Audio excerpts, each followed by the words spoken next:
Imagine this. You're standing in a hospital room, holding the hand of someone you love more than anything in the world. The machines are beeping. The air smells like antiseptic. And the doctor just walked in with a look on his face that says everything you don't want to hear. This is the moment your life splits into before and after. And you realize you'd give anything, to go back to the before. But you can't. This is the story of how I learned to live in the after. Hi, I'm Bob. And if you've ever felt like the world has handed you a pain so heavy you can't carry it, like you're drowning in a sea of why me? And what if? This is for you, because I've been there. I've felt that.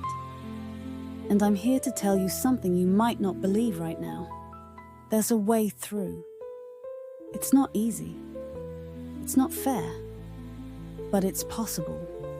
And by the end of this video, I hope you'll see why. Let me take you back to where it all started. It was a Tuesday. Just a normal Tuesday. I was at work, scrolling through my phone during lunch, when I got a call from my mum. Her voice was shaking. You need to come home. Now. I didn't ask questions. I just ran. When I got there, my dad was on the floor. He'd had a heart attack. Out of nowhere. No warning. No goodbye. Just gone. And just like that, my world shattered. But that wasn't the worst part. The worst part was what came after. The silence. The empty chair at the dinner table. The way my mum would sit in his favourite chair, holding his coffee mug like it was the last piece of him she had left. And me. I was angry. So angry. At the world. At God. At myself. Because I kept thinking, what if I'd been there? What if I could have done something? What if... That's the thing about grief. It doesn't just hurt. It haunts you. It follows you everywhere, like a shadow you can't shake.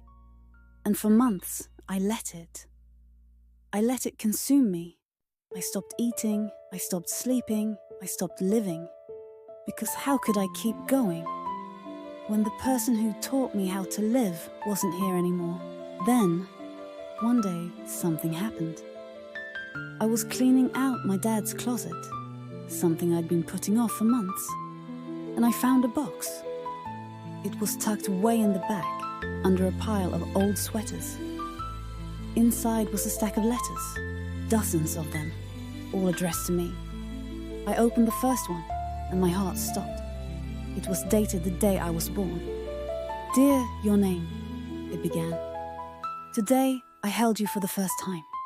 You were so small, so perfect. And I made you a promise. I would always be there for you, no matter what. I opened another. This one was from my first day of school.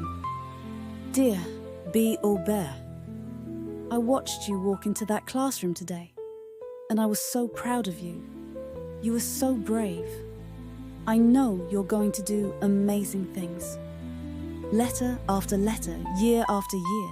My graduation, my first heartbreak, my first job. Every milestone, every moment, he'd written to me. And in every letter, the same promise. I'm here. I'm proud of you. I love you. I sat there, surrounded by those letters, and I cried. Not just because I missed him, but because I realized he wasn't really gone. Not completely. He was still here. In these words. In these promises. And he'd left them for me, knowing that one day I'd need them. That was the moment I realized something. Grief isn't just about losing someone.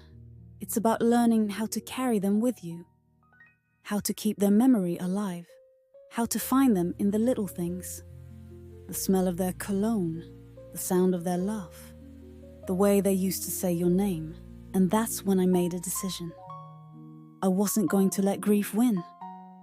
I wasn't going to let it take everything from me, because my dad wouldn't have wanted that. He would have wanted me to live, to be happy, to keep going. So I started small. I started by taking care of myself, eating, sleeping, going for walks. And then I started talking about him, sharing stories, laughing at the memories. And slowly, the weight started to lift. Not all at once, not completely, but enough. Enough to breathe, enough to smile, enough to live again. But here's the thing about healing. It's not linear. There are days when it feels like you're right back at the beginning. Days when the grief hits you like a tidal wave and you can't breathe. And that's okay. That's normal. Because grief isn't something you get over. It's something you learn to live with. For me, that moment came on what would have been my dad's birthday. I'd been dreading it for weeks. But instead of hiding from it, I decided to do something he would have loved. I went to his favorite park, sat on his favorite bench, and I read one of his letters out loud. And for the first time since he died, I felt close to him again. That's when I realized he's not gone. Not really. He's in the way I love, the way I love, the way I live.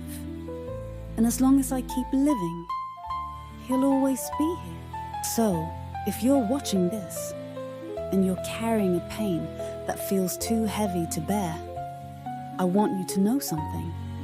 You're not alone. And it's okay to not be okay. But it's also okay to keep going, to find joy, to live. Because that's what they would have wanted. Grief isn't the end of the story. It's just a chapter. And even though it's a chapter you never wanted to write, it's one that can make you stronger, braver, more alive. So, take it one day at a time, one breath at a time. And remember, they're still here, in the memories, in the love, in you. If this video resonated with you, if it made you feel something, please hit that subscribe button. Because this is just the beginning. And I want to keep sharing stories that matter, stories that heal, stories that remind us we're not alone.